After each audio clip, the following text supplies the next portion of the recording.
সকলকে আমি ধন্যবাদ জানাই। আমাদের প্রতি বছর মানুষের প্রতি একটা কমিটমেন্ট থাকে, বিশেষ করে যেহেতু ডায়মন্ড হারবার লোকসভার আমি নির্বাচিত সাংসদ, এবং গত বছর থেকে আমরা, গত বছর বলা ঠিক না, তার কারণ এই বছরই টেকনিক্যালি আমরা স্টার্ট করেছি, কিন্তু সেবাশ্রয়ের এটা দ্বিতীয় অধ্যায়, যেটা আমরা আজকে মহেশতলার মাটি থেকে শুভ সূচনা করলাম। এর আগে বাটানগরের একটা ক্যাম্পে আমি গেছি। এখান থেকে নুঙ্গির এই রথতলা মাঠে যে ক্যাম্প হয়েছে, আমি সাংবাদিক বন্ধুদের সকলকে অনুরোধ করব যে ক্যাম্পের ভিতরটা আপনারা একবার ঘুরে দেখুন যে কি কি পরিকাঠামোগত ব্যবস্থা এবং প্রত্যেকটা আলাদা ডিপার্টমেন্টের অর্থোপেডিক্স থেকে শুরু করে, কার্ডিওলজি থেকে শুরু করে, নিউরোলজি থেকে শুরু করে সব বিভাগের আলাদা স্পেশালিস্ট ডক্টর, এবং সেখানে চেম্বার ওয়াইজ আমরা ভাগ করে দিয়েছি যার যা সমস্যা হবে, এবং ব্লাড রিপোর্ট থেকে শুরু করে serology test, USG, ECG, breast cancer থেকে শুরু করে যেখানে যার যা প্রয়োজনীয়তা থাকবে আমরা আমাদের সীমাবদ্ধ সামর্থ্য অনুযায়ী প্রত্যেকটা টেস্টের ব্যবস্থা করেছি। যারা ব্লাড টেস্ট করাতে আসবে তাদেরকে রিপোর্ট সরাসরি তাদের ফোনে, তাদের নাম্বারে হোয়াটসঅ্যাপে পাঠিয়ে দেওয়া হবে দুদিনের মধ্যে। এবং তাছাড়া যা ওষুধপত্রের ব্যবস্থা আমরা করেছি, ডাক্তারবাবুরা যেরকম উপদেশ দিচ্ছেন, যদি কারো 7 দিনের কোর্স থাকে, 10 দিনের কোর্স থাকে, 15 দিনের কোর্স থাকে, পুরোটাই যত দিনের ওষুধ তাদের প্রয়োজনীয়তা থাকবে, দরকার পড়বে, কারো 7 দিনের দরকার পড়লে 7 দিনের, কারোর 15 দিনের দরকার পড়লে 15 দিনের, পুরোটাই আমরা বিনামূল্যে, বিনা পয়সায় মানুষকে প্রোভাইড করছি। এটা আমরা আগের বারও করেছি।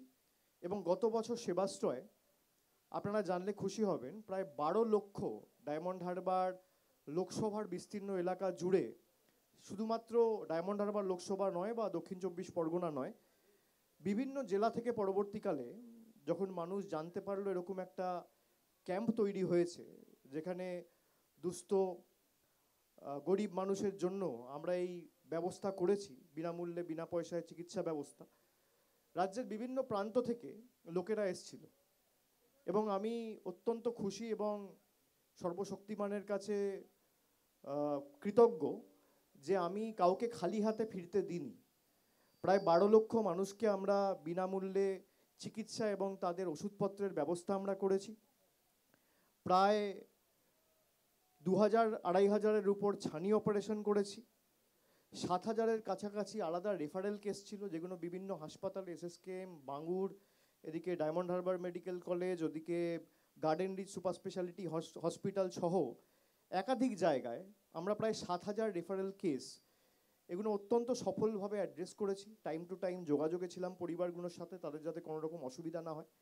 এবং আপনারা ঘুরে দেখলে বুঝতে পারবেন, এই যে মডেল ক্যাম্প তৈরি হয়েছে, এই মডেল ক্যাম্পটাই অনেকটা একটা রেফারেল সেন্টারের মতো। এবার যেখানে হয়তো মডেল ক্যাম্পের সেই ব্যবস্থাপনা দরকার যেটা যেটা একটা পেশেন্টের দরকার রয়েছে, সেটা যদি আমাদের কোনো রকম খামতি থাকে, সেক্ষেত্রে আরও যে সুপার স্পেশালিটি হাসপাতালগুলো রয়েছে সেখানে আমরা রেফার করছি। কিন্তু রেফার করে দিয়ে যে কাজ শেষ তা নয়, আমাদের তরফ থেকে, আমাদের সেবাশ্রয়ের তরফ থেকে যারা ডেডিকেটেড ভলেন্টিয়াররা রয়েছে, ডাক্তারদের টিম রয়েছে, তারা সরাসরি পেশেন্ট পার্টির সাথে যোগাযোগে থাকছে, কোনো রকম অসুবিধা হচ্ছে কি না, ঠিকমতো ডাক্তারবাবুরা ডেকেছে কি না, এবং তারা যদি তাতে খুশি না হন বা তারা যদি মনে করে যে না, বাড়তি আরও এক ধাপ এগিয়ে আমাদের অন্য হাসপাতালে যেতে হবে, যেমন অনেক নিউরোলজিক্যাল কেস আমাদের কাছে লাস্ট ইয়ার এসেছিল, যেগুলো আমরা নিম্যান্সেও পাঠিয়েছিলাম, সাউথ ইন্ডিয়াতেও পাঠিয়েছিলাম, বাইরেও যদি প্রয়োজন পড়ে আমরা পাঠিয়েছি। ককলিয়ার ইমপ্ল্যান্টের একাধিক কেস এসেছিল, এগুলো খুব জটিল কেস।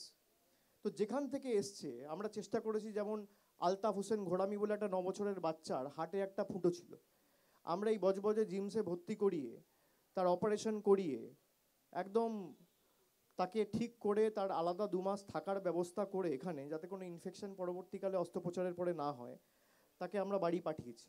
এরকম একাধিক কেস আমরা করেছি। বীরভূম থেকে কেউ এসছে, কেউ উত্তর 24 পরগনা থেকে এসছে, কেউ জলপাইগুড়ি থেকে এসছে, কেউ কুচবিহার থেকে এসছে, কেউ বর্ধমান থেকে এসছে। আমরা খালি হাতে ফেরাইনি। আজকে যে সেবাশ্রয়ের এই কর্মযজ্ঞ বা কর্মসূচি শুরু হলো, মহেশতলার ক্ষেত্রে 2টো মডেল ক্যাম্প আমরা করেছি, একটাই নুঙ্গিতে হয়েছে, একটা বাটায় হয়েছে। এবং অন্যান্য বিধানসভার ক্ষেত্রে আমরা প্রত্যেকটা বিধানসভায় ডেডিকেটেড একটা করে মডেল ক্যাম্প করছি। আমরা 7 দিন করে এক একটা বিধানসভায় ক্যাম্পগুলো করব। এবং 7 দিন পরে, যেমন আজ থেকে শুরু হলো মহেশতলায়, আজ থেকে মহেশতলায় চলবে 7 দিন, তারপর 8 তারিখ থেকে চলে যাবে মিটিয়া বুরুজে। এবার মিটিয়া বুরুজে 7 দিন চলবে, তারপর চলে যাবে 7 দিন বিষ্ণুপুরে, বিষ্ণুপুরে বজবজে, বজবজের পর চলে যাবে বিষ্ণুপুরে, বিষ্ণুপুরের পর চলে যাবে সাতগাছিয়া, সাতগাছিয়ার পর চলে যাবে ফলতায়, একদম শেষে আমরা করব ডায়মন্ড হারবার। আগে ডায়মন্ড হারবার দিয়ে শুরু করেছিলাম, এবার ডায়মন্ড হারবারে আমরা শেষ করছি। এবং 22 তারিখ এই কর্মসূচি শেষ হবে, 23 তারিখ সরস্বতী পুজো, আর 24 তারিখ, 25 তারিখ, 26 তারিখ, 27 তারিখ, 28 তারিখ, এই 5 দিন টানা, একদিন গ্যাপ দিয়ে, খালি সরস্বতী পুজোর দিনটা সবাইকে ছুটি দিয়ে, মধ্যেখানে 25শে ডিসেম্বর, 31শে ডিসেম্বর 2-3 দিন গ্যাপ আছে।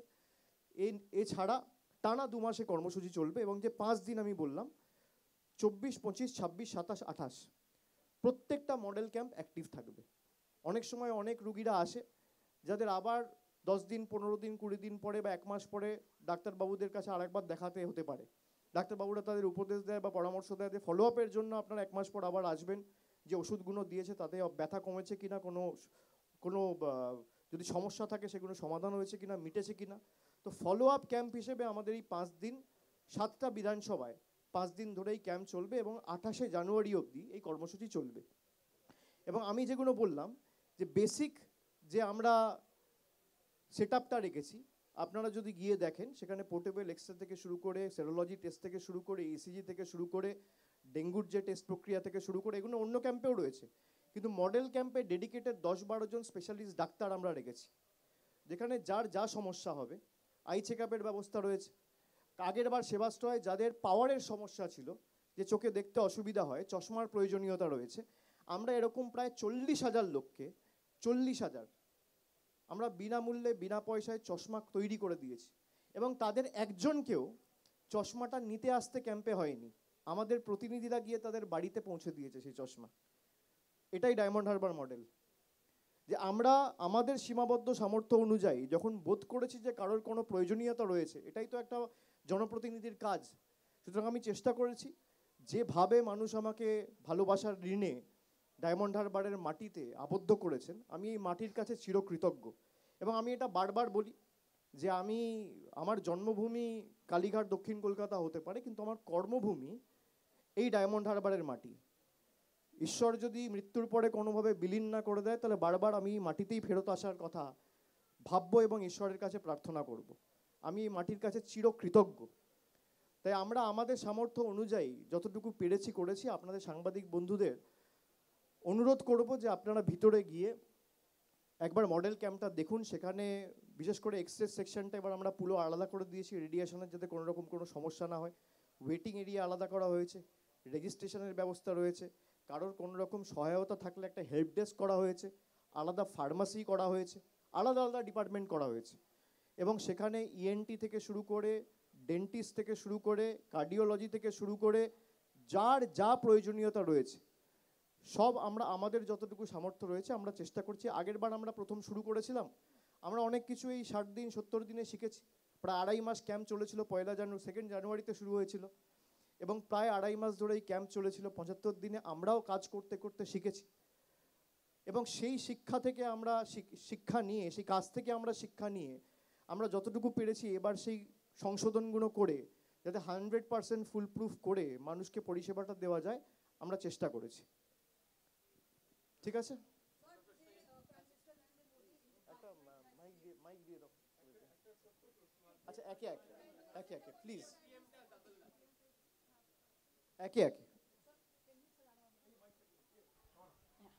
Sir, today Prime Minister Narendra Modi, while addressing in the parliament, he has said that parliament is not a place for the opposition to create dramas. There are also the other places. Because of them, the new MPs are getting frustrated because they are not able to speak about their constituencies, about development. On the other hand, he also added that that opposition parties need to change their strategy because since last 10 years they are doing the same thing and people are not accepting it. If they want, PM is ready to give the tips. So how do you see that? Because PM Modi is saying that I'm ready to give the tips to the opposition. What is the opposition raising in parliament? They are asking the government to at least initiate a debate and discussion on SIR or electoral reforms. Do you think it's drama? If the Prime Minister or the BJP leadership or the one sitting at the helm of affairs in the government thinks that by raising the right questions for the people or raising people's voices is drama, then let people of the country see and answer them in the next election. You have 40 people who have lost their life because of the way the SIR was hastily implemented without consulting with any of the stakeholders in the state government. The BLOs who were appointed by this very election commission has put the onus on EC and made them responsible for their deaths. Do you think it's drama? Do you think it's drama? Ask the question to the BJP leadership. Let the Prime Minister of the country, let the BJP top brass, let the Parliamentary Affairs Minister, let the Law Minister, let the Chief Election Commissioner answer this question.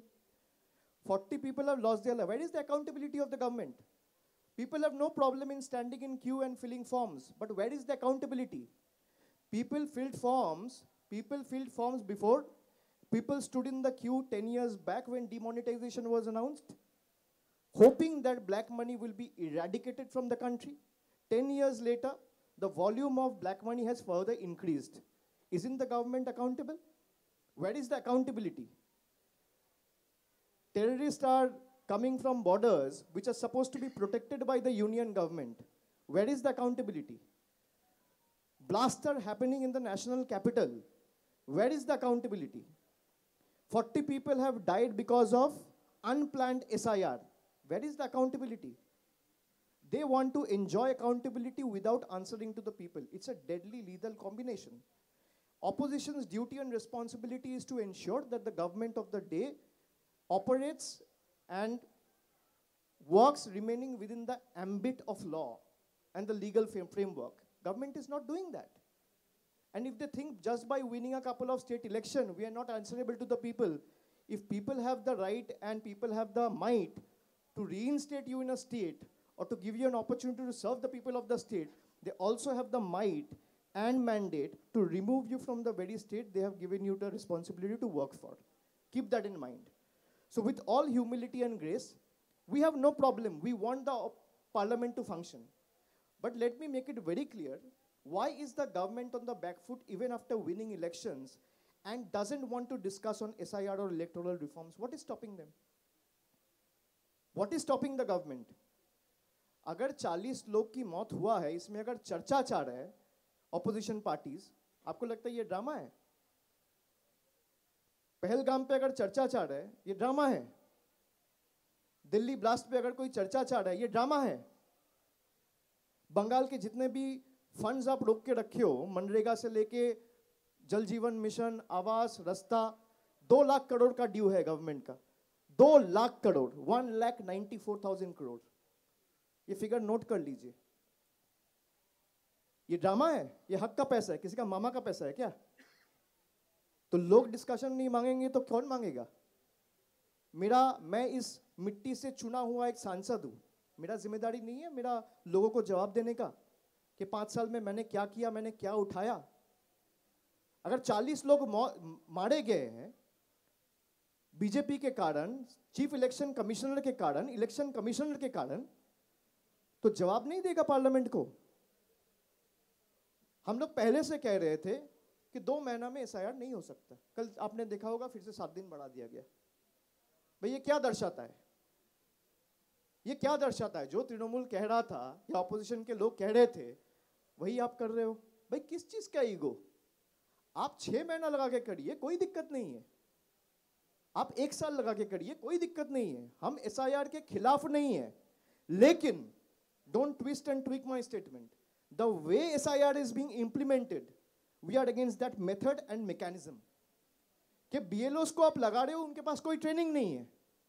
BLO का जो app है वहां पे digitise voter list नहीं है. BLO को बोल दे रहे हो भाई आज के अंदर सब डिजिटाइज करना पड़ेगा. आपके तरफ से ना कोई ट्रेनिंग दिया गया है. ऐप में जो टेक्निकल ग्लिचेस आ रहे हैं उसको एड्रेस नहीं किया गया है. BLOs को पहले से ब्रीफ नहीं किया गया है. और 2002 के जो डिजिटाइज लिस्ट है वो भी कहीं जगह पे अवेलेबल नहीं है. तो ये किसका फेलियर है? ये तो स्टेट का फेलियर नहीं है, ये इलेक्शन कमीशन का फेलियर है. तो इस पे अगर कोई चर्चा चाहता है तो वो ड्रामा है. मैं अगर अपना इन्यूमरेशन फॉर्म भर रहा हूं, चीफ इलेक्शन कमिश्नर और सेंट्रल गवर्नमेंट एक अंडरटेकिंग दे दे 140 करोड़ लोगों को कि SIR होगा, इसके बाद कोई भी फर्जी वोटर अगर होगा तो the government of the day will resign. Let them give an undertaking. Accountability रहे. हम नहीं मांगेंगे एसआईआर पे डिस्कशन, हो गया. भाई अकाउंटेबिलिटी तो देना पड़ेगा. आपने यही कहा ना कि 10 दिन में 50 दिन में, प्रधानमंत्री ने यही कहा था जब नोटबंदी अनाउंस हुआ, तब तो यही कहा था कि 50 दिन मुझे समय दीजिए, अगर काला धन मैं हटा नहीं पाया तो देश के जिस चौराहे में मुझे ले जाके आप जो सजा देना चाहे वो दे देना. आज कितना दिन हो गया? वो 50 दिन मांगे थे, आज 3650 दिन हो गया. काला धन खत्म हुआ? 3650 दिन. और यही सरकार है जो जवाब देना नहीं चाहते. भाई जवाब तो देना पड़ेगा. आप एसआईआर कर रहे हो, पहले आप बताओ ये घुसपैठिया आए कैसे, जिम्मेदारी किसका है? सवाल जवाब नहीं देगा सरकार. भाई एसआईआर का जरूरत क्या पड़ा? आप कह रहे हो वोटर लिस्ट में मैनिपुलेशन है, वोटर लिस्ट में इरेगुलरिटी है, तो वोटर लिस्ट में इंटेंसिव रिवीजन हम लोग करवा रहे हैं. फेयर इनफ, और होना भी चाहिए. मतलब वोटर्स इलीगल है और इसी वोटर लिस्ट के आधार पे जो सरकार 1 साल पहले चुन के आया वो लीगल है. मतलब आप लीगल हो, वोटर्स इलीगल है. आपने मोदी जी को देखा, अमित शाह को देखा 4000 रुपया, या बीजेपी का कोई मिनिस्टर को देखा नोटबंदी के टाइम पे लाइन लगा के 4000 रुपया 4000 रुपया चेंज करने के लिए? गरीब लोग किए. 140 लोग मारे गए, cardiac arrest, heart attack, heat stroke. जिम्मेदार कौन है? जिम्मेदार आप नहीं हो, जवाब आप नहीं दोगे. आप इलेक्टोरल रोल चेंज कर रहे हो, कह रहे हो इलेक्टोरल रोल में इरेगुलरिटी है. भाई इसी इलेक्टोरल रोल पे मैं एमपी बना हूं और जो गवर्नमेंट में है वो भी एमपी बना है. अगर मैं इस इलेक्टोरल रोल के आधार पे चुना गया हूं, जो देश का गृह मंत्री है या प्रधानमंत्री है या डिफेंस मिनिस्टर है या जो भी मंत्री है, हेल्थ मिनिस्टर, वो भी इसी आधार पे चुने गए हैं. आप कह रहे हो वोटर गलत है, हम सही है. भाई जो आपको चुने वो अगर इलीगल हुआ तो आप भी तो इलीगल हुए. आप इलीगल वोटर लिस्ट के ऊपर तो चुन के आए हो, आप ही की भाषा में. तो the government of the day should take the moral high ground and resign, dissolve the Lok Sabha. फिर आप एसआईआर करिए कश्मीर से पूरा कन्याकुमारी, कोई दिक्कत नहीं है. दूध का दूध पानी का पानी हो जाएगा. आप पावर में रहोगे, आपको जो सूट करता है वो आप करोगे और जनता को हिसाब नहीं दोगे. भाई हिसाब तो देना पड़ेगा. बंगाल का आप 2 लाख करोड़ रुपया रोक के रखे हो, ये पैसा किसका है? किसका है?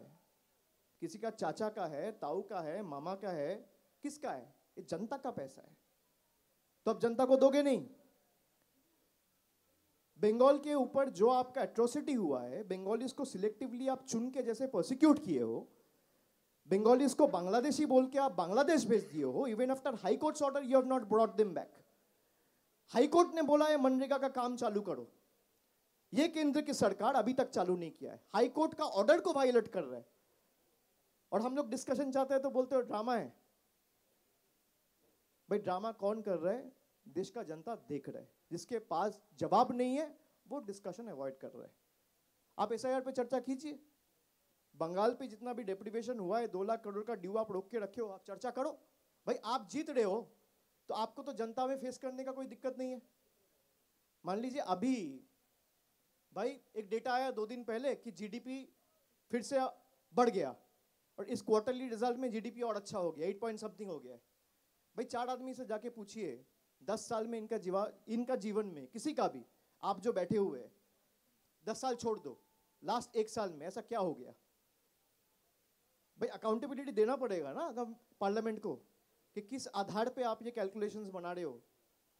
Are the data normal, are the data real और दे आर फज्ड? वो तो बताना पड़ेगा. आप एसआईआर कर रहे हो, लोग अगर मारे जा रहे हैं एसआईआर के कारण, ये तो तृणमूल के लोग नहीं है. बीएलओस को कौन अपॉइंट किया है? ममता बनर्जी का सरकार की तृणमूल पार्टी? ना हमारी सरकार किया है ना हमारा पार्टी किया है. बीजेपी का सरकार ने जिस चीफ इलेक्शन कमिश्नर को बिठाया इलेक्शन कमीशन में, वो इलेक्शन कमीशन बीएलओस को अपॉइंट किया है. वो बीएलओस आत्महत्या करके बोल रहा है मेरा मौत के लिए जिम्मेदार है इलेक्शन कमीशन और चीफ इलेक्शन कमिश्नर. इसके ऊपर चर्चा अगर मांग रहा है तो आप कह रहे हो भाई ड्रामा कर रहे हैं. कौन ड्रामा कर रहा है? पूरा देश देख रहा है और जवाब करारा मिलेगा.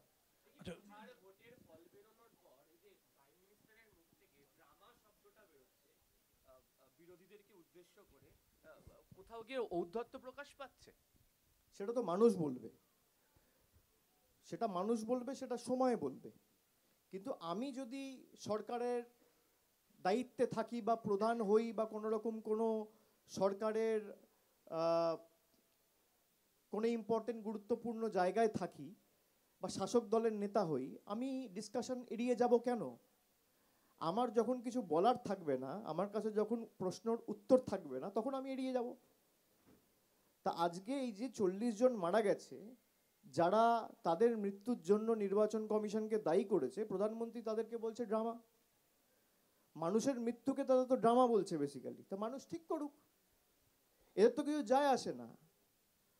গত 7 বছরে বিশেষ করে জিএসটি ইমপ্লিমেন্ট হওয়ার পর থেকে একটু বিজেপি নেতাদের জিজ্ঞেস করুন তো, বাংলা থেকে কত টাকা তুলে নিয়ে গেছে। আমি আপনাদের একটা হিসাব দিতে পারি যে গত 7 বছরে কেন্দ্রের সরকার আমাদের রাজ্য থেকে ডাইরেক্ট আর ইনডাইরেক্ট ট্যাক্সের মাধ্যমে কত টাকা তুলে নিয়ে গেছে। এবং এই তথ্যটা সবাই নোট ডাউন করুন। 2017-2018 অর্থবর্ষে জিএসটি আর ডাইরেক্ট ট্যাক্স, মানে ইনকাম ট্যাক্স আর জিএসটি মিলিয়ে, তার সাথে কর্পোরেট ট্যাক্স রয়েছে, প্রায় 63,407 কোটি টাকা সেন্ট্রাল গভর্নমেন্ট স্টেট থেকে তুলে নিয়ে গেছে। মানে বাংলার মাটি থেকে 63,407 কোটি টাকা। এটা 2017-18 ফিনান্সিয়াল ইয়ার, অর্থবর্ষ। এবার আমি আসি 18-19। 18-19-এ 84,419 কোটি টাকা। এবার আমি আসি 19-20, 84,419 কোটি টাকা। এবার আমি আসি 19-20 অর্থবর্ষ। কেন্দ্র সরকার 84,015 কোটি টাকা, 84,015, 84,015 কোটি টাকা বাংলার মাটি থেকে তুলে নিয়ে গেছে। 20-21 মানে যখন কোভিড হলো, কোভিডের মধ্যেও 80,004 কোটি টাকা তুলে নিয়ে গেছে। 800 আবার 04, 80,004 কোটি টাকা। মানে এটা জিএসটি আর ইনকাম ট্যাক্স মিলিয়ে। আপনি ব্রেকআপ চাইলে আমি ব্রেকআপও দিয়ে দেবো। 2021-22 মানে এখানে হেরে যাওয়ার পর 1,01,673 কোটি টাকা। 2021-2022 1,01,673 কোটি টাকা বাংলার মাটি থেকে তুলে নিয়ে গেছে। 2022-2023 1,13,621 কোটি টাকা। 1,13,621 কোটি টাকা। এটা 2022-2023।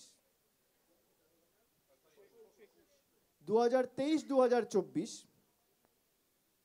ডাইরেক্ট আর ইনডাইরেক্ট ট্যাক্স মিলিয়ে 1,22,988 কোটি টাকা তুলে নিয়ে গেছে। আমি এটা খালি 7 বছরের হিসাব দিচ্ছি, যবে থেকে জিএসটি লাগু হয়েছে 17-18 থেকে। এটা 2025। 8 বছরে 7 বছর, সরি, এটা তো 8 বছর রানিং, এই ফিনান্সিয়াল ইয়ার এখনো শেষ হয়নি, তো এখানে আরো নিশ্চয়ই 1,20,000 22,000 কোটি টাকা বাড়বে। 7 বছরে বাংলার মাটি থেকে ভারতীয় জনতা পার্টির, যাদেরকে আমরা বাংলা বিরোধী বলি, জমিদার বলি, এই জমিদারদের সরকার বাংলার গরিব মানুষকে শোষণ করে 6,50,125 কোটি টাকা দিল্লিতে তুলে নিয়ে গেছে। এবং তারপরেও বাংলার 2 লক্ষ কোটি টাকা প্রাপ্য পাওনা আটকে রেখেছে। আপনারা প্রশ্ন করবেন বিজেপি নেতাদের? প্রশ্ন করবেন? আমি হিসাব দিচ্ছি, ওরা আসুক না। গত 4 বছরে ক টাকা মানরেগার ছেড়েছে? 2,64,00,000 জব কার্ড হোল্ডার রয়েছে, যাদের জীবন জীবিকা এই 100 দিনের কাজের উপর নির্ভরশীল। কটা ছেড়েছে? কোর্টের অর্ডার আছে। আগে বলতো তৃণমূল দুর্নীতি করেছে বলে আমরা টাকা আটকে দিয়েছি, কোর্ট বলে দিয়েছে, তারপরও ছাড়ছে না।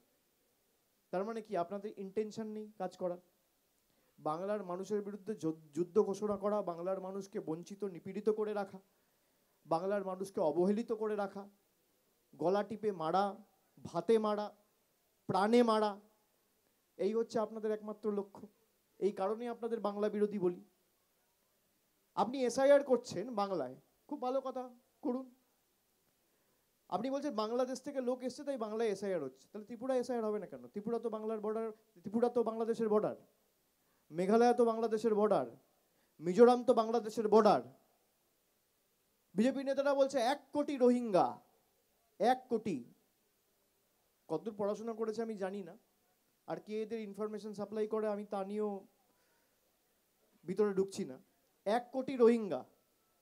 আচ্ছা, রোহিঙ্গা যদি বাংলায় আসে তাহলে হয় অরুণাচল হয়ে আসতে হবে। মায়ানমারের সাথে তো বেঙ্গল বর্ডার শেয়ার করে না, মায়ানমারের সাথে বর্ডার শেয়ার করে অরুণাচল প্রদেশ, নাগাল্যান্ড, মিজোরাম, মণিপুর। এই 4টে রাজ্যের মধ্যে একটা রাজ্যেও এসআইআর হচ্ছে না, তাহলে বাংলায় হচ্ছে কেন? আপনার ইন্টেনশন কি? আপনার ইন্টেনশন যদি ইনফিল্ট্রেশন আটকানোই হতো, অবৈধ অনুপ্রবেশকারী শনাক্তকরণ করে তাদের চিহ্নিত করে ডিপোর্ট করাই হতো, তাহলে আগে তো যেখান দিয়ে ঢুকছে আপনারা সেখানে ঢুকবেন। এই যে ক্যাম্পটা হয়েছে, আপনাকে যদি ক্যাম্পের ভিতরে যেতে হয় মেন ডোর দিয়ে যেতে হবে। এই মেন ডোর হচ্ছে এই 4টে রাজ্য, সেখানে না ঢুকে আগে আপনি চলে যাচ্ছেন ইসিজি ডিপার্টমেন্ট। আপনি পারবেন না, লজিকটা তো বলতে হবে। এবার সে নিয়ে যখন পার্লামেন্টে ডিসকাশন চাওয়া হচ্ছে, বলছে বিরোধীরা ড্রামা করছে। ভাই কিসের বেসিসে? আপনাকে তো বলতে হবে আপনি বাংলায় করুন, কিন্তু বাংলাকে সিলেক্টিভলি আপনি বাংলার মানুষকে মৃত্যুর মুখে ঠেলে দিয়ে খালি আপনাদের রাজনৈতিক স্বার্থ চরিতার্থ করতে পুরো ইউনিয়ন গভর্নমেন্টের মেশিনারিকে ব্যবহার করে নামিয়ে দিচ্ছেন। আর আমি তো বলেছি, যারা বলছে যে এসআইআর হলে তৃণমূলকে দেখা যাবে না, তৃণমূলকে পাওয়া যাবে না, আর তৃণমূলের ভোট শতাংশও বাড়বে, আসন সংখ্যাও বাড়বে। আমি 1 মাস আগে চ্যালেঞ্জ করেছি, বিজেপির নেতারা অ্যাকসেপ্ট করছে না কেন? আপনি অ্যাকসেপ্ট করুন। তৃণমূলের যদি আসন সংখ্যা না বাড়ে, আপনারা যা শাস্তি দেবেন অভিষেক বন্দ্যোপাধ্যায় মেনে নেবে। আর তৃণমূলের যদি আসন সংখ্যা বাড়ে, আমরা কোনো শাস্তি দেবো না। মাথা নিচু করে ক্ষমা চেয়ে বাংলার 2 লক্ষ কোটি টাকা 7 দিনে বিজেপি নেতাদের ছাড়তে হবে। চ্যালেঞ্জ অ্যাকসেপ্ট করুন। আপনি যা শাস্তি দেবেন আমি মেনে নেব, আপনারা যা বলবেন আমি মেনে নেব, কিন্তু আমি আপনাদের কিচ্ছু বলছি না। আমি খালি এটুকু অনুরোধ করছি অত্যন্ত বিনয়ীভাবে, বিনম্রতার সাথে, যে বাংলা যদি আপনাদের আবার লেজে গোবরে করে, যেভাবে 2021-এ আপনাদের লেজে গোবরে করে হারিয়েছিল, তার থেকেও বেশি শিক্ষা আপনাদের দেবে, এবং তৃণমূল কংগ্রেসের ক্ষেত্রে ভোট শতাংশ, আসন সংখ্যা দুটোই বাড়বে। আর যদি বাড়ে, তাহলে আপনি 10 কোটি বাংলার মানুষের কাছে ক্ষমা চেয়ে 2 লক্ষ কোটি টাকা, যেটা বাংলার অধিকার, প্রাপ্য পাওনা, এটা কারোর মামার টাকা না, বাবার টাকা না, দাদুর টাকা না, ঠাকুরদার টাকা না, পৈতৃক সম্পত্তি না, এটা বাংলার মানুষের টাকা, এটা পুরুলিয়ার টাকা, এটা কুচবিহারের টাকা, এটা দক্ষিণ 24 পরগনার টাকা, এটা বর্ধমানের টাকা, এটা হুগলির টাকা, এটা কলকাতার টাকা, এটা নদিয়ার টাকা। এই টাকা আপনাকে 7 দিনে ছাড়তে হবে। বিজেপির যদি ক্ষমতা থাকে তাহলে বিজেপি চ্যালেঞ্জ অ্যাকসেপ্ট করুক। আমি তো 1 মাস আগে বলেছি, করছে না কেন? পাল্টা আপনারা সাংবাদিকরা যারা প্রশ্ন করেন, তারা প্রশ্ন করেন না কেন যে অভিষেক বন্দ্যোপাধ্যায় বলেছে এসআইআর করার পরও তৃণমূল কংগ্রেসের ভোটের সংখ্যাও বাড়বে, প্রাপ্য ভোটও বাড়বে, ভোটের শতাংশও বাড়বে, আসন সংখ্যাও বাড়বে। আপনারা এই চ্যালেঞ্জ অ্যাকসেপ্ট করছেন না কেন? এই যে আমি তথ্য দিলাম, 6.5 লাখ কোটি টাকা তুলে নিয়ে গেছে, আসুক না, ডিবেট করুক। 100 দিনের টাকা কোর্ট বলে দিচ্ছে, তারপরও ছাড়ছে না, তার মানে কি? ভারতবর্ষের কোর্ট বলে দিচ্ছে যাকে তুমি বাংলাদেশে পাঠিয়েছো সে দেশের নাগরিক, তাকে ফিরিয়ে আনো। এখনো কেন্দ্র সরকারের তরফ থেকে কোনো উদ্যোগ বা তৎপরতা আমরা দেখতে পাইনি, কোর্টের অর্ডারের পরেও। মানে দেশ কোথায় চলে গেছে? হাইকোর্ট, সুপ্রিম কোর্টকে এরা মানছে না। আচ্ছা, আপনি প্রথম দিন থেকে বলেছিলেন যে এই সময়ের মধ্যে এসআইআর সম্ভব নয়, অনেক সময় লাগবে, কিন্তু এখন দেখা যাচ্ছে কমিশন এসআইআর এর ডেট বাড়িয়েছে, ফর্মের ডেট বাড়িয়েছে করে বিলম্বিত বোধোদয়। আচ্ছা, আরেকটা প্রশ্ন যে সঙ্গে, সেটা হচ্ছে যে আপনি পার্লামেন্ট থেকে বা আপনি কাল প্রেস কনফারেন্স করে বলেছেন যে ডেলিগেশন টিম যাবে, 5টা প্রশ্ন কমিশনকে উত্তর দিতে হবে, একটা প্রশ্নের উত্তর দিতে পারেননি, কি বলবেন কমিশন? আপনারা নির্বাচন কমিশনের ভূমিকা নিয়ে তো প্রথম থেকে প্রশ্ন তুলছিলেন। গত 4 দিন ধরে দেখা যাচ্ছে রাজ্যের বিজেপি নেতারা, সভাপতি শ্রমিক ভট্টাচার্য সহ অন্যান্য নেতারা, তারা নির্বাচন কমিশনের ভূমিকা নিয়ে প্রশ্ন তুলছে। জ্ঞানেশ কুমার কেন এখানে এসে দেখছেন না, এই বিষয়টাকেই বা কিভাবে দেখছেন? আমি দুটো প্রশ্নের একসাথেই জবাব দিচ্ছি। এক হচ্ছে আমরা যে ডেলিগেশন পাঠিয়েছিলাম দিল্লিতে নির্বাচন কমিশনের সাথে, বিশেষ করে চিফ ইলেকশন কমিশনের সাথে মিটিং করতে, সেখানে প্রায় 2 ঘন্টার মিটিং হয়েছে। আমাদের দলের তরফ থেকে সাংবাদিক বৈঠক করে আপনাদের সব জানানো হয়েছে বিস্তারিত। কিন্তু মূল যে আমরা 5টা প্রশ্ন করেছিলাম তার একটাও সদুত্তর নির্বাচন কমিশন দিতে পারেনি। সিলেক্টিভলি পরবর্তীকালে সেদিনকে রাত্রে অনেক লিক টিক করা হয়েছে। আমি ইলেকশন কমিশনকে চ্যালেঞ্জ করছি, তৃণমূল কংগ্রেসের কাছে ডিজিটাল এভিডেন্স রয়েছে। আপনি যদি মনে করেন যে আপনার কাছে উত্তর রয়েছে এবং আপনি সত্যি সদুত্তর দিতে পেরেছেন, আপনি রিলিজ করুন, তারপর আপনাকে কোর্টে নিয়ে যাব আমরা। আমি যখন বলছি আমি ভেবেচিন্তে বলছি, আমি হাওয়ায় কথা বলি না। 5টা প্রশ্নের একটা প্রশ্নের উত্তর, আপনি 5টা প্রশ্নের একটা প্রশ্নের উত্তর দিন, আপনি ছেড়ে দিন 5টা। আর সবে তো গেছে 28 তারিখ, আজকে তো 1 তারিখ, 3 দিন হয়েছে। আপনি 3 সপ্তাহ সময় নিন, 3 মাস সময় নিন, 3 বছরেও আপনি পারবেন না। তার কারণ আপনি যে কাজটা করেছেন পুরোপুরি বেআইনি, অনৈতিক। এবার আসি, আপনি যে প্রশ্ন করলেন যে বিজেপির নেতারা, বিজেপির রাজ্য সভাপতি এবং বিজেপির প্রদেশের নেতারা ইলেকশন কমিশনকে আক্রমণ করছে। যে কোনো নির্বাচন হয় সাধারণ মানুষকে কেন্দ্র করে। আমাদের আস্থা ভরসা এবং যতটুকু আমরা সারা বছর মানুষের পাশে থাকি, আমাদের পুরোপুরি আস্থা রয়েছে বাংলার মানুষের উপর। যারা মানুষের পাশে থাকে না তাদের আস্থা ইডির উপর, কোর্টের উপর, সিবিআইয়ের উপর আর ইসির উপর। তা কোথাও তাদের যে আশা ছিল বা তাদের যে আকাঙ্ক্ষা ছিল, সেই আকাঙ্ক্ষা বা আশা হয়তো ইলেকশন কমিশন মিট করতে পারেনি। তারা ভেবেছিল ইলেকশন কমিশন এসে, ইডি এসে আমাদের নির্বাচন জিতিয়ে দেবে আর আমরা ড্যাং ড্যাং করে জিততে চলে যাব। এটা তো বিহার মধ্যপ্রদেশ নয়। গলা টিপে ধরবে বাঙালি, গলা চেপে ধরবে বঙ্গবাসী। তোমরা তো 5 বছর বাঙালির গলা চিপে ধরেছ, আগামী 6 মাস তো বাঙালির সময়। প্রতিশোধ, প্রতিদান, প্রতিরোধ যা হবে গণতান্ত্রিকভাবে গড়ে উঠবে। তো বিজেপি ভেবেছিল এসআইআর হবে আর ড্যাং ড্যাং করতে করতে বিজেপি জিতে যাবে।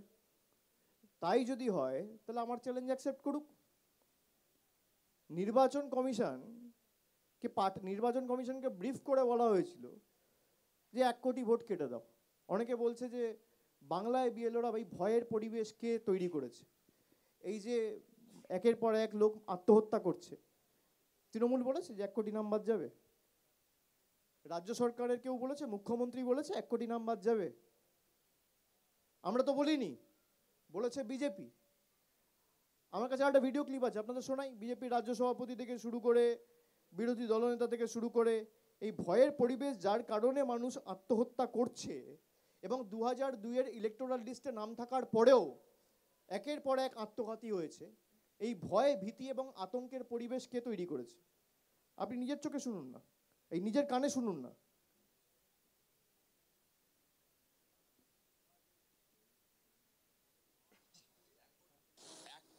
বেশি নাম বাদ যাওয়া উচিত। 1 কোটি নাম বাদ যাবে লিখে, 1 কোটি নাম বাদ যাবে লিখে রাখুন, ধারে আগে পরে হতে পারে। পশ্চিমবঙ্গে 1 কোটির বেশি ভোটার তালিকা থেকে নাম কোয়াবে। পশ্চিমবঙ্গে 1 কোটির বেশি ভোটার তালিকা থেকে নাম কোয়াবে। এসআইআর এখনো 2 মাস চলবে, আগে থেকেই ভবিষ্যৎবাণী করে দিল। যারা অবৈধভাবে ভোটার হিসেবে পশ্চিমবঙ্গের মাটিতে আঁকড়ে ধরে বসে আছে তারা কিন্তু বাদ যাবে। যে বিহারে যদি 56 লক্ষ নাম বাদ যায়, এটা বর্ডার, স্বাভাবিকভাবে তার থেকে বেশি হওয়া উচিত হিসেবে মতো। এটা লজিক বলে। প্রচুর হিন্দুদেরও ভোট বাদ যাবে। বিহারের ধাঁচে যদি এখানে হয় সার্কুলেশন, তাহলে এদের নাম কি করে রক্ষা করবেন? কমপক্ষে 50 লক্ষ উদ্বাস্তুদের নাম বেরোবে। 1 কোটিও হতে পারে, 1 কোটিও হতে পারে। 1 কোটিরও বেশি নাম বাদ যাওয়া উচিত। এটা কার গলা? এটা তো আমার গলা নয়। এটা এত পারদর্শী, ভবিষ্যৎবাণী করে দিচ্ছে। হাইকোর্ট কবে কি অর্ডার দেবে আগে থেকে বলে দেয়। ইলেকশন কমিশন কত নাম বাদ দেবে আগে থেকে বলে দেয়। কোথায় ইলেকশন কমিশন কবে কি নোটিফিকেশন করবে আগে থেকে বলে দেয়। এবং বিজেপিকে সুবিধা করে দেওয়ার জন্য বিএলএ 2 যারা হয় তারা সাধারণত বুথ থেকে হয়। বিজেপি তো বুথে লোক নেই। ইলেকশন কমিশন আলাদা করে অর্ডার বার করেছে যে বুথ থেকে দরকার নেই, বিধানসভা থেকে করো। তাহলে বিএলএ 2 এর মানে কি? বিএলএ মানে কি? বিএলএ ফুল ফর্ম কি? Booth level agent. আপনি অ্যাসেম্বলি থেকে করছেন, তাহলে অ্যাসেম্বলি লেভেল এজেন্ট বানিয়ে দিন। ভাই সেই বুথ থেকেই তো তাকে হতে হবে, নাহলে বুথ লেভেল এজেন্টের মানে কি? আমার বুথে বসানোর লোক নেই, আমার বুথে ইভিএম র্যান্ডামাইজেশনের দিন ইভিএম চেক করার লোক নেই, কাউন্টিং টেবিলে কাউন্টিংয়ের দিন বসার লোক নেই, আর আমি দায়ী করছি তৃণমূল কংগ্রেসকে।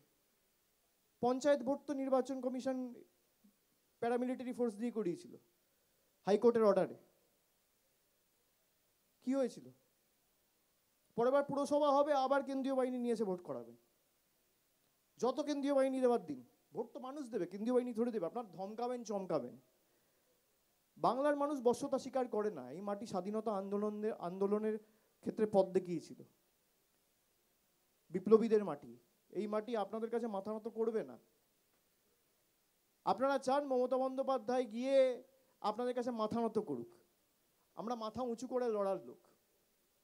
আপনি টাকা দেননি, কিন্তু 12 লক্ষ মানুষকে তাদের আবাসের টাকা আমাদের রাজ্য সরকার বিনা বা কোনো রকম কোনো বাড়তি কর কারোর উপর না চাপিয়ে 1,20,000 টাকা করে একজনকে দিয়েছে, যেখানে প্রায় 70,000 টাকা করে দেওয়ার কথা কেন্দ্র সরকারের। আমরা বিকল্প অর্থের ব্যবস্থা করে নেবো, চিন্তা করবেন না। আপনাদের দয়া দাক্ষিণ্যে বাংলার মানুষ বেঁচে নেই। মমতা বন্দ্যোপাধ্যায় আবার বলেছে যাদের আবাসের নাম রয়েছে, বাকি রয়েছে, আমরা আবার তাদের কোনো না কোনোভাবে যত দ্রুত সম্ভব তাদেরকেও বাড়ির টাকা ডাইরেক্ট ব্যাংক ট্রান্সফারের মাধ্যমে তাদের কাছে পৌঁছে দেবো।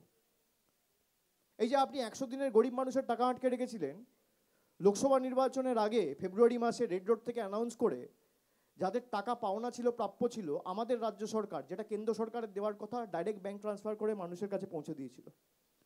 বাংলার মানুষের জানা উচিত যে বছরে আমাদের রাজ্য সরকার মানুষের উপর কোনো রকম বাড়তি বোঝা না চাপিয়ে 28,000 কোটি টাকা খরচা করে খালি বাংলার 2,30 লক্ষ মায়েদের বোনেদের লক্ষ্মীর ভাণ্ডার দেয়। এর মধ্যে 10 পয়সার কোনো অবদান কেন্দ্র সরকারের নেই। থাকলে আপনি হিসাব দিন, হোয়াইট পেপার পেশ করুন, কেউ তো বারণ করছে না। যেটুকু করছে মমতা বন্দ্যোপাধ্যায় সরকার করেছে কোনো রকম সাহায্য, সহায়তা, সহযোগিতা ছাড়া। আমরা মানুষের পাশে রয়েছে, আমাদের ভরসার কেন্দ্রস্থল হচ্ছে মানুষ। আর বিজেপির ভরসার কেন্দ্রস্থল হচ্ছে ইলেকশন কমিশন আর ইডি আর হাইকোর্ট। বিজেপি টিভির পর্দায় রয়েছে, হাইকোর্টে রয়েছে, সমাজ মাধ্যমে রয়েছে, ইলেকশন কমিশনে রয়েছে। আর তৃণমূল কংগ্রেস মাঠে রয়েছে, ময়দানে রয়েছে, মানুষের পাশে রয়েছে। বিজেপি চায় মানুষকে টাইট করে মানুষের চোখে জল নেমে আসুক, আর তৃণমূল চায় মানুষের মুখে হাসি ফুটুক। এটাই হচ্ছে পার্থক্য। এই যে এসআইআর চলছে 1 মাস ধরে, কজনকে দেখেছেন বিজেপির পাশে দাঁড়িয়ে গিয়ে একটা মানুষকে এসআইআর এর ফর্ম ফিল আপ করতে সাহায্য সহযোগিতা করেছে? 40 জন আজকে মারা গেছে, প্রায় 8-10 জন এখনো হাসপাতালে ভর্তি। কোনো বিজেপির এমএলএ, কোনো বিজেপির সাংসদ, কোনো বিজেপির পঞ্চায়েতের মেম্বার, মণ্ডলের সভাপতি একটা মানুষের বাড়িতে গিয়ে একবার তাদের সাথে কথা বলে তাদের খোঁজ নিয়েছে পরিবারের লোকেরা কেমন আছে, তাদের কিছু লাগবে কিনা? বিজেপি মানুষের সাথে নেই, বিজেপি মানুষকে টাইট করতে আসরে নেমেছে। আপনি তৃণমূলকে টাইট করুন, আপনি লড়াই করছেন তৃণমূলের সাথে লড়ুন। আপনি বাংলার মানুষকে শিক্ষা দিতে গিয়ে, তৃণমূলকে শিক্ষা দিতে গিয়ে বাংলার মানুষকে শিক্ষা দিচ্ছেন।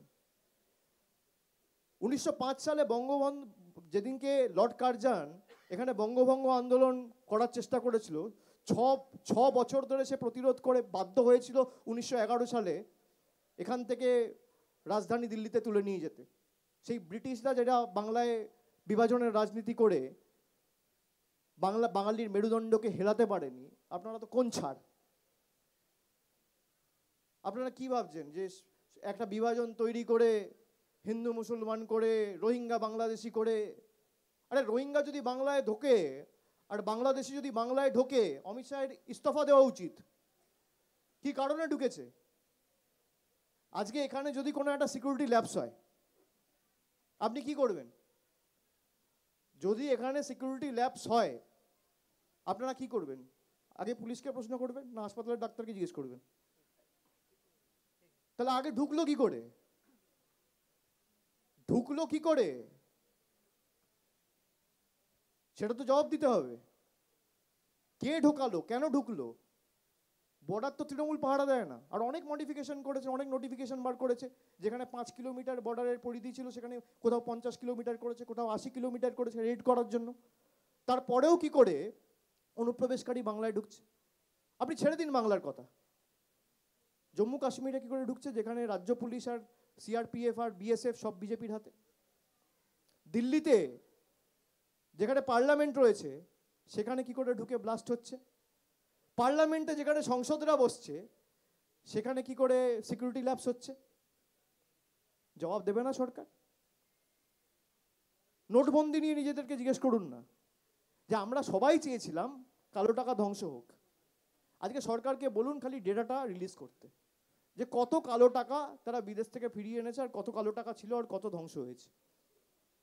প্রধানমন্ত্রী বলেছিল এই যে সমস্ত কাজ ইডির অ্যাটাচমেন্ট আছে, 2024-এর নির্বাচনের আগে সব প্রার্থীদের ফোন করে বলেছিল যে এই টাকা মানুষের মধ্যে বিলিয়ে দেবো।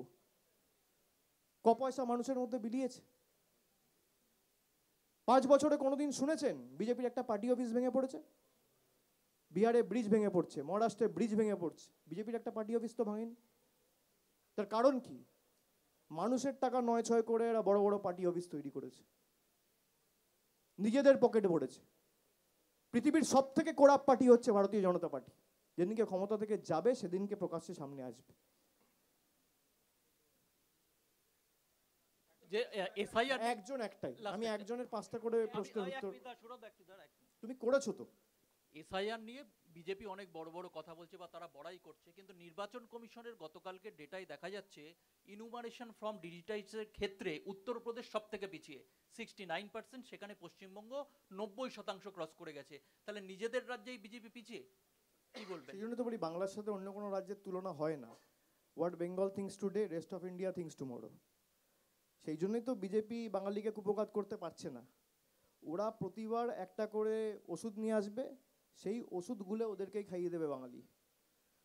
আমাদেরকে চেনে না, আমরা অন্য ধাতুতে তৈরি।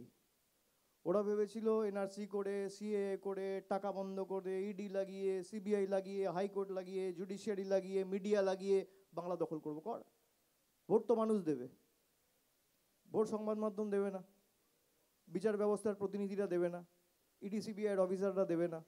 মানে তারা দেবে, তারা নিজেদের রাজ্যে দেবে, সব তো বাইরে থেকে ডেলি প্যাসেঞ্জারি করতে আসে, এ রাজ্যের ভোটারও নয়।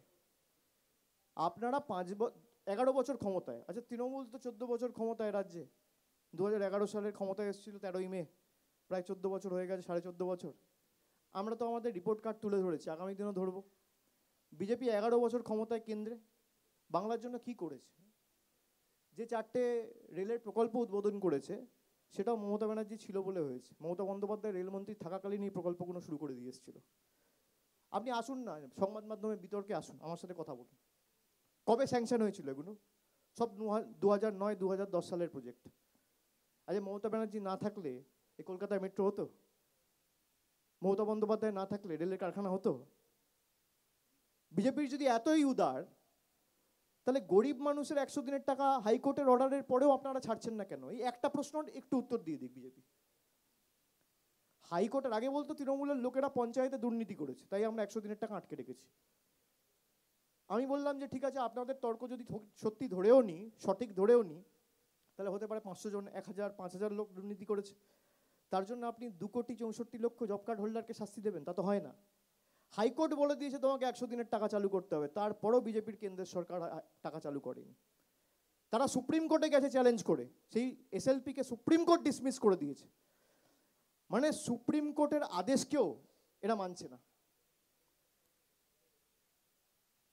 এদের এত ঔদ্ধত্য অহংকার। মানুষ দেখুক, টাকা তো আমরা আদায় করে ছাড়বো, কারোর বাপের টাকা না, কারোর কাকার টাকা না, কারোর মামার টাকা না, টাকা সাধারণ মানুষের। আর টাকা তৃণমূল কংগ্রেস বাংলার টাকা আদায় করে ছাড়বে। আপনার যত ক্ষমতার শক্তি আছে আপনি প্রয়োগ করুন, মানুষ তার যা শক্তি আছে প্রয়োগ করবে, কার কত ক্ষমতা দেখা যাবে আগামী দিনে। ইলেকশন কমিশন অভিযোগ করছে, বিজেপিও করছে, যে বিএলওদের যে প্রাপ্য টাকা সেটা রাজ্য সরকার দিচ্ছে না, বিএলওরা টাকা পাচ্ছেন না। এই অভিযোগ ইলেকশন কমিশন করছে। এবার ইলেকশন কমিশন একটা নোটিফিকেশন ইস্যু করেছিল আজ থেকে ঠিক 3 মাস আগে, অগস্ট মাসের 2 তারিখে, যেখানে বিএলওদের পারিশ্রমিক যেটা 6,000 টাকাটা বাড়িয়ে 12,000 টাকা করেছে। এই টাকাটা ইলেকশন কমিশন দেবে না। যদিও ইলেকশন কমিশন এখানে সিইও অফিসের জন্য 15 লক্ষ টাকা দেবে, কিন্তু বিএলওদের পারিশ্রমিকের জন্য আলাদা করে টাকা দেবে না, রাজ্যর ঘাড়ে চাপিয়ে দিচ্ছে। ইলেকশন কমিশনকে আমি অনুরোধ করব দলের জেনারেল সেক্রেটারি হিসেবে, যে বাংলার 2 লক্ষ কোটি টাকা রাজ্য সরকারের পাওনা রয়েছে, আপনারা একটা চিঠি লিখুন যে কেন্দ্র কোন আইনের কি ক্লজের নিরিখে এই 2 লক্ষ কোটি টাকা আটকে রেখেছে। এর মধ্যে যদি 50% টাকা, আমি 100% বলছি না, 50% টাকা অর্থাৎ 2 লক্ষ কোটি টাকা আজকে প্রাপ্য, 1 লক্ষ কোটি টাকা যদি কেন্দ্র সরকার ছাড়ে, যেখানে ইলেকশন কমিশন অর্ডার করে বিএলওদের পারিশ্রমিক করেছে 12,000, তৃণমূল কংগ্রেস, তৃণমূলের সরকার 60,000 টাকা দেবে। টাকাটা তো আটকে রেখেছে কেন্দ্র। আপনি কেন্দ্র সরকারকে লিখুন না, আরে গরিব মানুষের আপনি 5,000, 7,000, 100 দিনের টাকা দিচ্ছেন না, আপনি বলছেন বিএলওদের পারিশ্রমিক। এই টাকা যদি কেউ আটকে রাখে সে তো কেন্দ্র সরকার।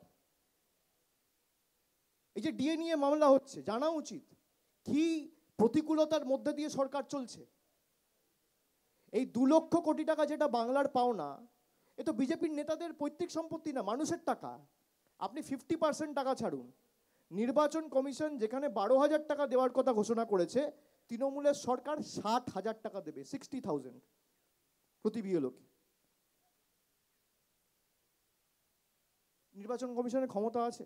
আমি তথ্য দিচ্ছি আপনাকে, আপনি আমাকে যদি তথ্য চান আমি তথ্য দিয়ে দেবো, কোন স্কিমে কত টাকা বাকি রয়েছে, কোন অর্থবর্ষে কত টাকা বাকি রয়েছে।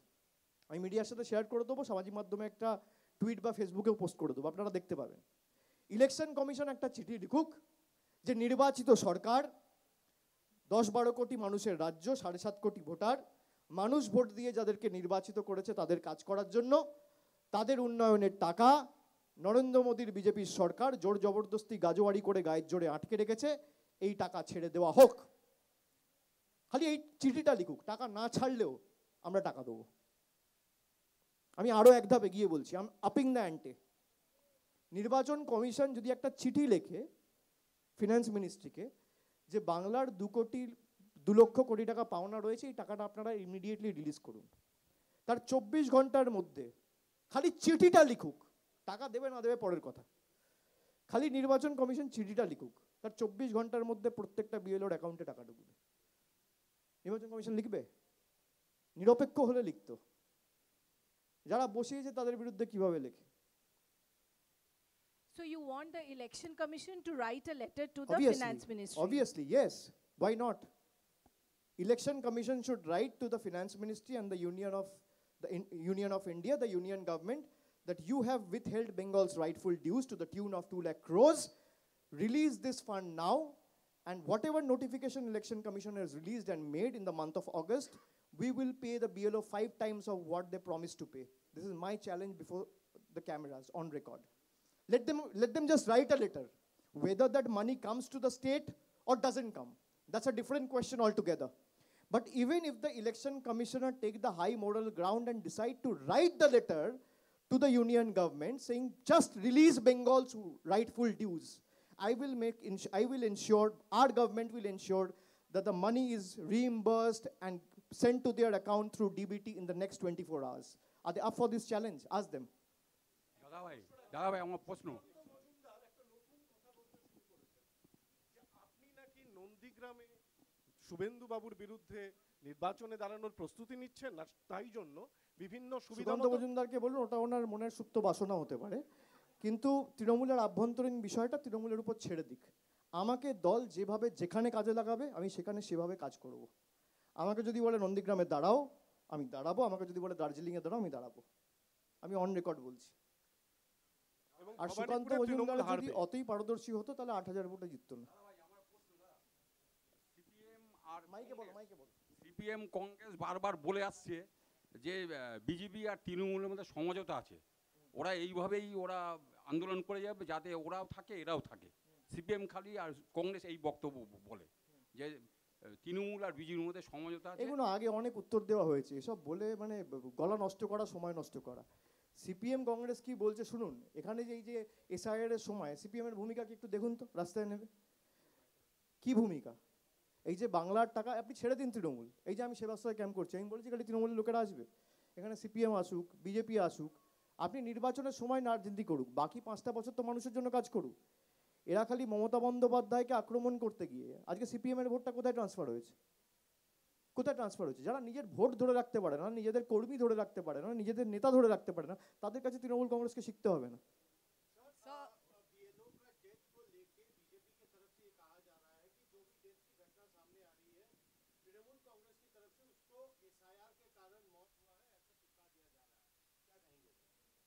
मैं नहीं कह रहा हूँ, बीएलओ खुद कह रहे हैं कि मेरा मौत के जिम्मेदार इसी। आप कहाँ से हो भाई? एनआई। अच्छा, इसीलिए आप बीएलओ का सुसाइड लेटर पढ़ लीजिए। भैया क्या बात करते हैं? भाई तृणमूल थोड़ी कह रहा है भैया एनआई वालों को थोड़ा सुसाइड नोट भेजो बीएलओ का, भेजिए। मैं उनको पता नहीं होगा, बट बीएलओ का सुसाइड नोट आप पढ़िए। हम तो नहीं कह रहे, कोई पार्टी नहीं कह रहा है, ये बीएलओ खुद कह रहा है कि मेरा मौत का जिम्मेदार इलेक्शन कमीशन है, जिस बीएलओ को इलेक्शन कमीशन ने खुद अपॉइंट किया। तो आप मेरे से क्या सवाल पूछते हैं? आप इलेक्शन कमीशन से पूछिए, बैठ के बोलिए। हाँ।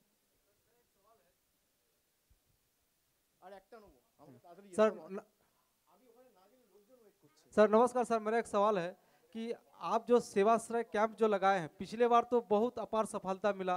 मैं फील्ड में जाकर मैंने कवर करता हूं, तो मैक्सिमम लोग बोलते हैं कि आप भगवान हैं। नहीं हम क्योंकि वो इस तरीके से बोल रहे हैं कि इस जो जरूरतमंद परिवार है, देखा गया बिहार से भी। मेरा तो माँ बाप है, मैं बायोलॉजिकल हूँ, मैं भगवान नहीं हूँ, मैं इंसान हूँ। कोशिश करता हूँ कि लोगों के पास रह के जितना अपने से सहायता हो पाए लोगों का सहायता करूँ। तो जरूरतमंद परिवार ऐसा बोल रहे हैं, जरूरतमंद परिवार जो एकदम गरीब है, वो परिवार बोल रहे हैं कि आप जो काम कर रहे हैं ऐसा भारतवर्ष में कहीं नहीं हुआ। ये पहली बार हुआ, ये दूसरी बार हो रहा है। अब मैं जानना चाहूँ आप नया और क्या करने वाले आप डायमंड हार्बर लोकसभा क्षेत्र के लिए? सोचेंगे आपके सामने जरूर रखेंगे। One last question on Congress. Chayanika Banerjee, আরো খবর পেপার, বাংলা জাগো টিভি। বিষয়টা হচ্ছে যে একটু কিছুক্ষণ আগে একটা প্রশ্ন হলো যে এখানে যে সমস্ত বিএলওদের মৃত্যু হচ্ছে সেখানে কোথাও গিয়ে তকমা সেটে দেওয়া হচ্ছে যে তারা মানে নর্মাল মৃত্যু হলে সেখানেও বলা হচ্ছে যে এই এসআইয়ের চাপের কারণে মৃত্যু হয়েছে। কিন্তু আমরা বিজেপি শাসিত বেশ কিছু রাজ্যে দেখেছি যেখানে কিন্তু বিএলওদের মৃত্যুর ঘটনা সামনে এসেছে।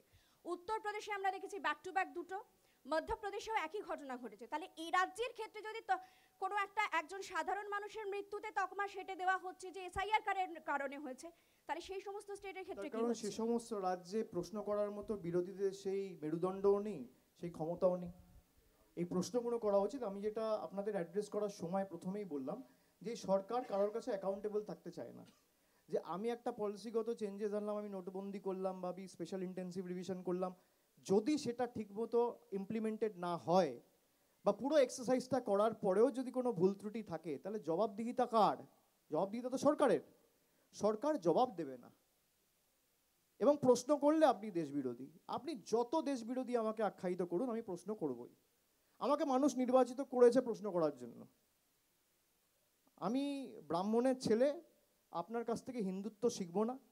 আর আমি দেশাত্মবোধ, যারা জনগণ মন অধিনায়ককে জনগণ মনকে অপমানিত করে, যে ব্রিটিশদের তুষ্ট করার জন্য বিজেপির একজন এমপি বলেছিল 1 মাস আগে যে লেখা হয়েছিল, যারা জাতীয় সঙ্গীতের অপমান করে, তাদের কাছে আমি দেশাত্মবোধ শিখবো না।